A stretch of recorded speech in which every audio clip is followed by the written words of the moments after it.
Power versus force. Menurut penelitian Hawking, power muncul dari makna. Makna berkaitan dengan motif, juga dengan prinsip. Power selalu terkait dengan hal-hal yang mendukung makna penting. Power selaras dengan bagian dari sifat manusia yang menaikkan derajat dan kehormatan dan tidak membutuhkan justifikasi. Sedangkan force selalu bergerak melawan sesuatu dan bergerak dalam kekuatan yang berlawanan. Dan power adalah kebalikan dari force, di mana power memberikan kekuatan dan energi welas asih. Ketika mencari sumber power, Hawking mencatat bahwa power terkait dengan makna dan makna berkait dengan pentingnya kehidupan. Sedangkan sifat force konkret, literal dan bisa diperdebatkan. Tetapi sumber power tidak bisa diperdebatkan dan bukan sesuatu yang harus dibuktikan. Pada intinya, satu-satunya hal yang bisa kita katakan tentang sumber power adalah ia hanya ada.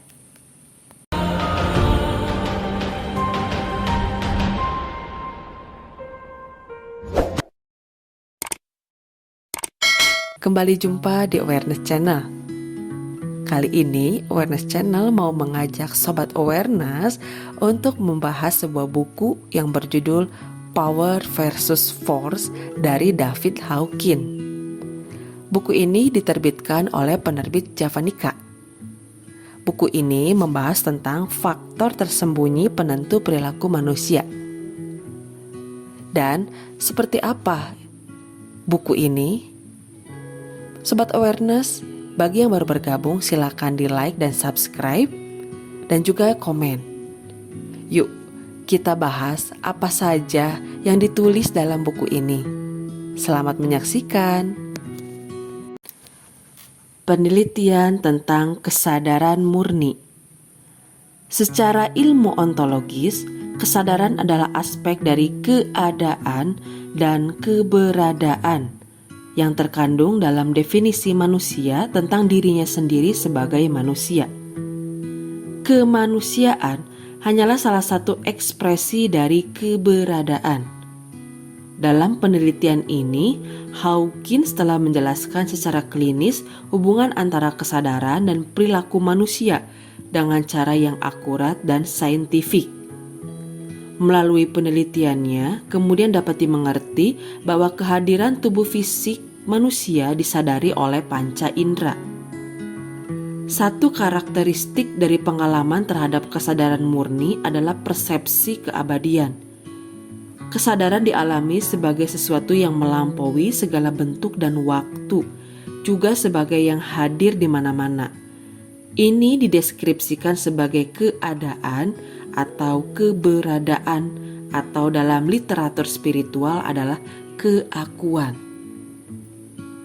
Kesadaran tidak mengenal keterpisahan, yang merupakan batasan persepsi pada umumnya. Kondisi yang tercerahkan adalah kesatuan atau manunggal.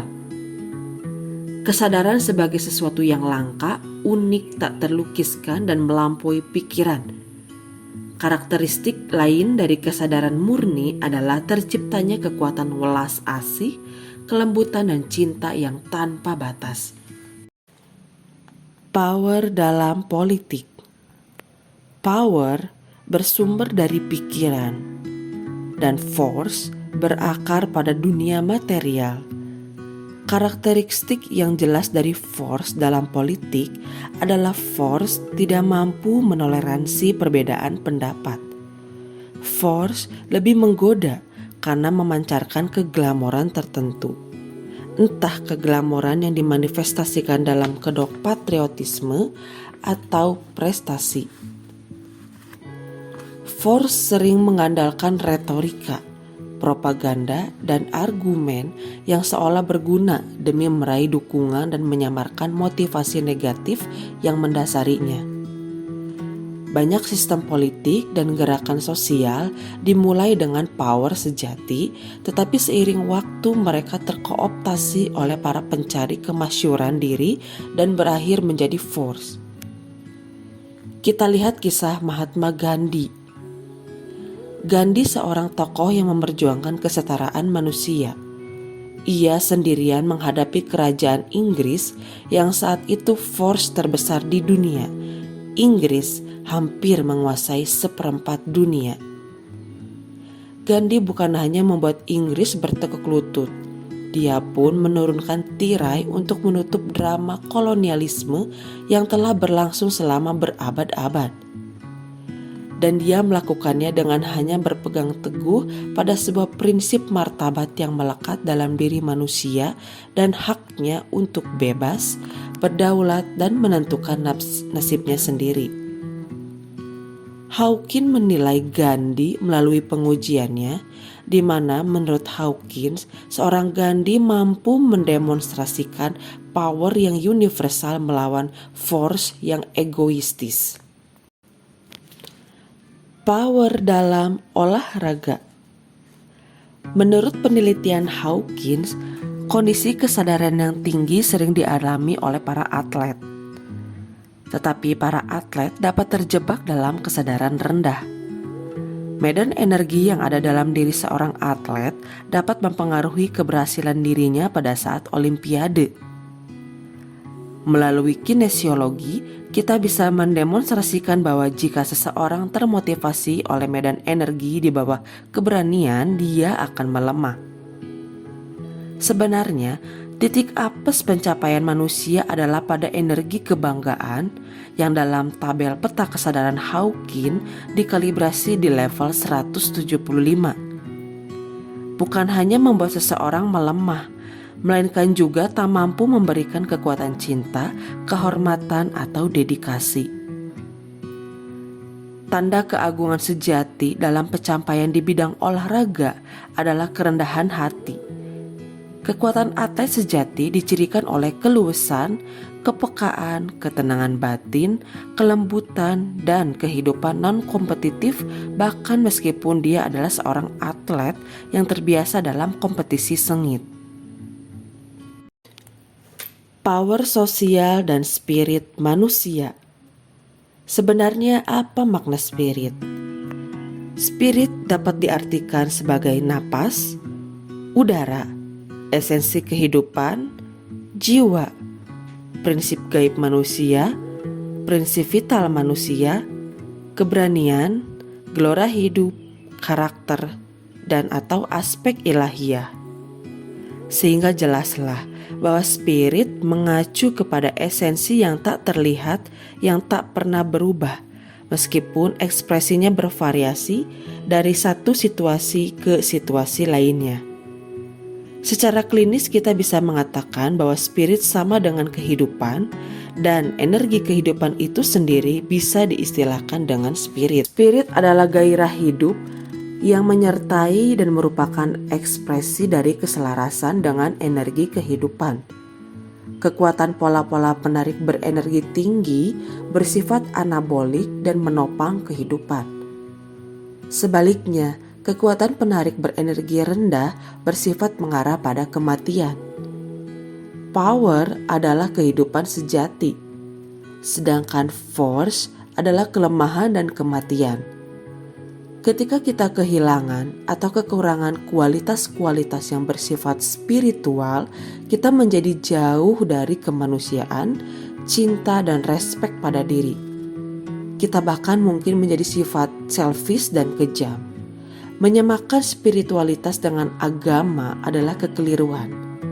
Hawkins percaya bahwa para pendiri-pendiri agama besar di dunia pasti akan terkejut melihat tindakan-tindakan yang sama sekali tidak spiritual yang dilakukan atas nama agama. Seiring waktu, prinsip spiritual yang menjadi dasar agama akhirnya terdistorsi demi tujuan sesaat, seperti kekuasaan, uang, dan hal-hal duniawi lainnya.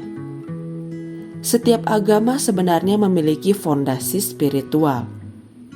Namun force sering mendistorsi kebenaran demi kepentingan sendiri. Padahal spiritualitas adalah sikap toleran, sedangkan religius saat ini umumnya mengarah pada intoleran dan merubah ke perselisihan. Tidak hanya pada ranah religius atau agama, ranah budaya pun dapat melemah atau terserang oleh force ketika terkontaminasi oleh tafsir yang salah. Power dalam seni. Karya seni, musik, dan arsitektur besar yang kita saksikan selama berabad-abad adalah representasi dari efek pola-pola berpenarik berenergi. Di dalamnya kita melihat cerminan dari komitmen para seniman untuk kesempurnaan dan keagungan, dan dengan demikian untuk memuliakan umat manusia. Seni adiluhung tak hanya memunculkan esensi yang teratur dari pengalaman manusia, melainkan juga esensi yang teratur dari dunia tempat kita hidup, dan inilah yang kita sebut dengan keindahan. Seni dan cinta adalah anugerah terbesar manusia untuk dirinya sendiri, dan tak akan ada seni tanpa cinta.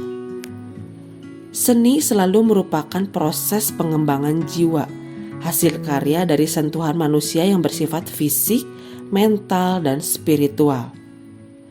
Para seniman yang berdedikasi menaruh cinta dalam karya mereka, dan ada power besar baik dalam sentuhan manusia maupun orisinalitas manusia. Keindahan mengekspresikan dirinya dalam berbagai cara, dalam beragam budaya dan di sepanjang periode waktu yang berbeda.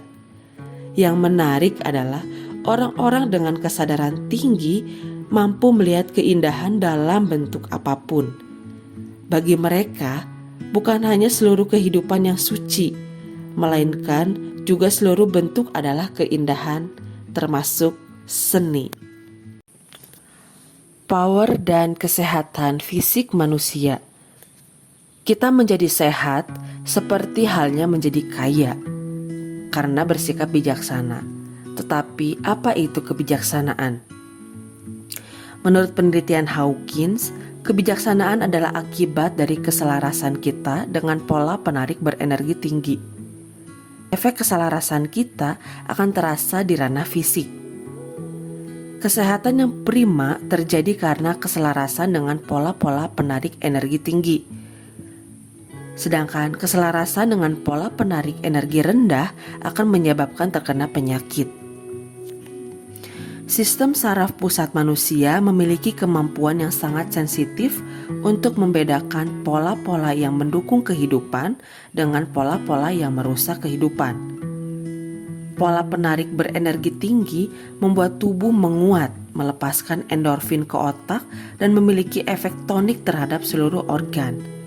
Sebaliknya, stimulus negatif melepaskan adrenalin yang menurunkan respon imun dan secara langsung menyebabkan kelemahan dan bahkan kerusakan organ-organ tertentu tergantung pada sifat stimulusnya.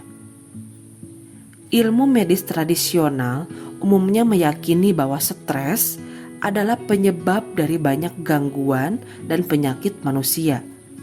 Sayangnya, hasil diagnosis seringkali tidak mampu menemukan secara akurat sumber stresnya. Diagnosis sering menganggap stres adalah diakibatkan dari faktor keadaan dari luar diri kita. Padahal, stres pada dasarnya dipicu oleh sikap kita sendiri. Dalam dunia nutrisi, fakta membuktikan bahwa bahan-bahan sintetis, plastik, pewarna buatan, pemanis buatan akan membuat tubuh kita melemah. Sedangkan asupan organik membuat tubuh kita menguat. Nutrisi berdampak pada lingkungan kimiawi otak dan aliran darah yang mempengaruhi berbagai perilaku, emosi, dan gangguan mental. Database kesadaran. Database besar yang tersembunyi dari kesadaran manusia dicirikan oleh pola-pola pengorganisasian yang universal dan penuh daya. Database tersebut terdiri dari seluruh informasi yang dapat diakses kesadaran manusia, menyiratkan bahwa kemampuan bawaan yang menakjubkan. Database tersebut lebih dari sekedar gudang informasi raksasa yang menunggu untuk kita dapatkan kembali. Kehebatan database tersebut adalah kemampuannya untuk mengetahui apapun pada saat ditanya karena ia mampu mengakses seluruh pengalaman yang telah dialami manusia dimanapun dan kapanpun. Database ini adalah pondasi kejeniusan, samudra inspirasi, dan sumber pengetahuan psikis termasuk takdir. Yang Maha Tahu memiliki kekuatan tanpa batas dan ada di mana-mana. Tak ada jarak antara yang tak diketahui dan yang diketahui. Eksistensi tanpa bentuk tidak bisa diimajinasikan. Namun pada saat yang sama, eksistensi tersebut adalah realitas tertinggi. Ini mencangkup yin dan yang tak termanifestasi dan yang termanifestasi, yang berbentuk dan yang tak berbentuk, yang terlihat dan yang tak terlihat, yang sementara dan yang kekal abadi. Sang pencipta dari segala sesuatu di langit dan di bumi, segala sesuatu yang terlihat dan tak terlihat, berada di luar keduanya, mencakup keduanya dan manunggal dengan keduanya. Pada akhirnya, tidak ada dualitas maupun non-dualitas, yang ada hanyalah keterjagaan. Hanya keterjagaan itu sendiri yang bisa menyatakan bahwa dirinya melampaui seluruh konsep ada atau tidak ada, karena ada hanya bisa dipahami oleh kesadaran.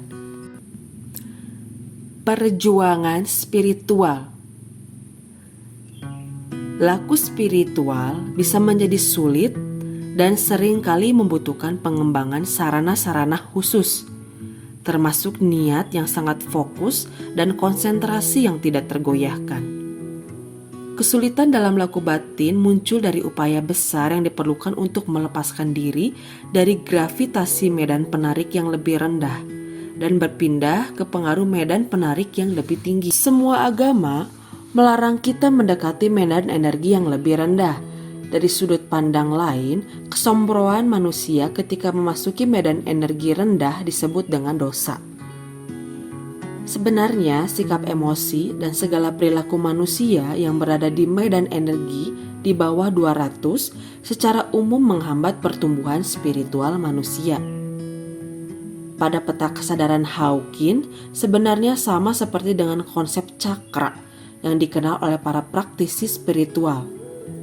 Level skala 600 berhubungan dengan cakra mahkota, level skala 500 berhubungan dengan cakra jantung, dan 200 berhubungan dengan cakra solar plexus.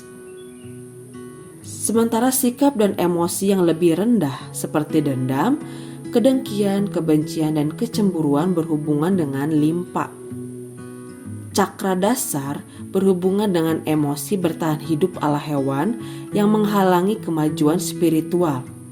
Sehingga seluruh ajaran spiritual menasihati kita untuk menghindari keduniawian dan menyarankan kita untuk melepaskan diri dari kemelekatan, baik itu kemelekatan pada seks maupun kepada uang.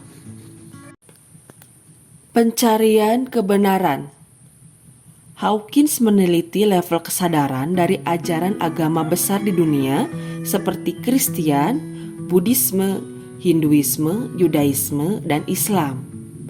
Menurutnya, ajaran-ajaran besar ini dilanda kemerosotan dan sebagian masih dalam kondisi stabil sejak ajaran ini diturunkan di bumi.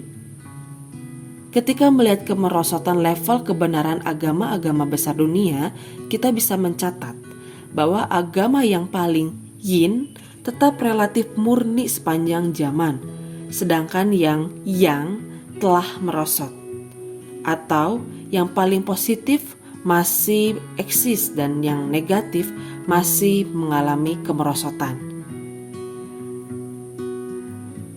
Menurut Hawkins, fenomena kemerosotan ajaran agama adiluhung ini disebabkan oleh penafsiran yang salah dari orang yang kurang tercerahkan. Perlu disadari, setiap manusia memiliki keterbatasannya sendiri dalam mempersepsi dan memahami kitab suci. Kitab suci bisa dikutip untuk membenarkan pandangan apapun. Orang-orang yang merasa paling benar selalu berbahaya karena persepsi mereka yang tidak seimbang. setelah saya baca total buku Power versus Force David Hawkins ini, ada sedikit rasa ini juga sedikit dibahas perjalanan David Hawkins sampai beliau menjadi seorang riset ilmuwan yang berhasil menemukan perilaku manusia. Itu ternyata beliau juga mengalami pengalaman spiritualnya. Jadi di sini ada sedikit energi pengalaman spiritual beliau yang bisa dirasakan oleh pembaca. Buat sobat awareness yang sedang belajar tentang jati diri, tentang kesadaran ataupun tentang spiritual. Oke, terima kasih sobat awareness sudah bergabung di Awareness Channel. Jangan lupa subscribe dan like. Kita jumpa lagi di review buku selanjutnya. Terima kasih.